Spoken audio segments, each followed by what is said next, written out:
Beautiful landscapes begin with Summit City Landscape Supply.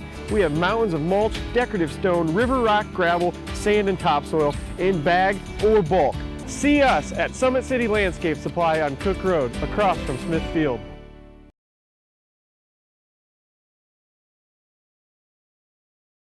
I absolutely think they can take it to 7. The factors in last night's game were Lance Stephenson was not playing well, and neither did George Hill.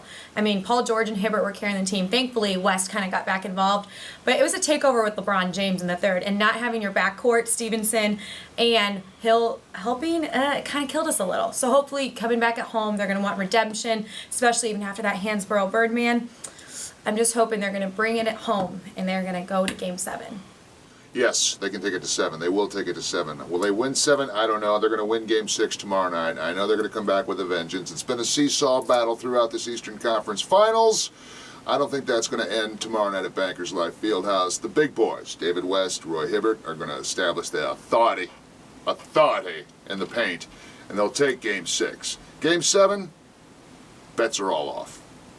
Well, it depends on how much LeBron is going to flop in the Game 6. I think the Pacers can take it in Game 7 if they can make it to Game 7. Now, that's going to be the biggest thing. Now, Roy Hibbert has to play his best game in order to get there.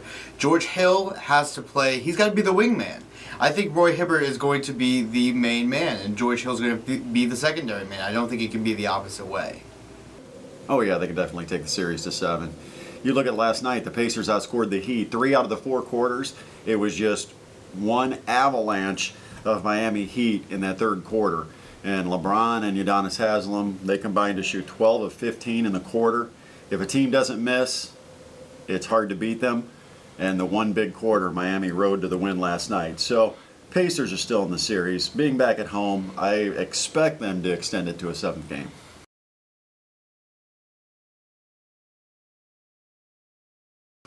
There's not a lot they can do about it. I kind of like it. It's so subjective. I mean, on one hand, you know, you've got a guy trying to make sure the referee sees a foul, so he'll do all sorts of flying through the air. But on the other hand, you got the guys that just pretend to be fouled and fly through the air. So hence the replay on the fines. I mean, they'll never be able to make the call during a game because the officials aren't going to be able to know when someone was actually fouled or not. But I like flopping. I like anytime acting is incorporated into sports. Well, if the king, LeBron James, is going to flop, I think it's really big. I mean, you think that LeBron James isn't going to flop, and yet he's flopping every game, and it's not a big deal? It's the biggest deal in the game. It's basically a theater show. That's what the NBA is. It's part of the game, man. Why are they having such an issue with this? You got to sell your call. The ref can either buy it or he can think you're acting. But it's part of the game. Quit making such a big deal about it. Quit fining people. You know, if a guy flops and the ref doesn't think there was contact, call a foul, just ignore it and move on. Is it a problem? Absolutely, it's a problem. All game long, everybody is flopping. And you know what I found amazing is how LeBron and West and Stevenson all got fined, but D. Wade and Battier never got fined. I don't understand that. Especially when D. Wade that one time flopped back about 3 feet in Game 3. I'm like, what is he doing? When Hibbert apparently charged him, he didn't even get the call. But yes, flopping is a huge problem, and it's actually sort of frustrating to watch each game.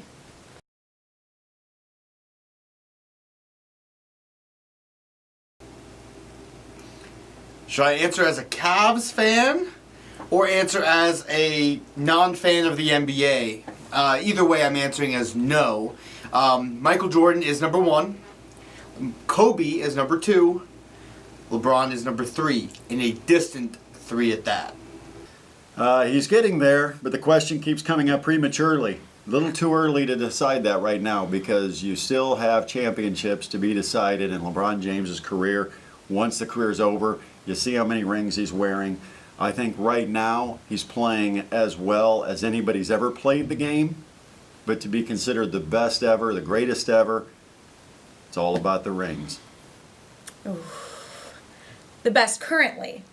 Absolutely. He's the best player in the league right now. Actually, in the world right now. I don't know yet. let's give him a couple more years and see, because you're competing with MJ, and that's a hard one to beat. And you still have Kobe, you still got Magic. I don't know. We'll see. But as of right now, absolutely no questions asked. He's the best player in the world. Best player ever.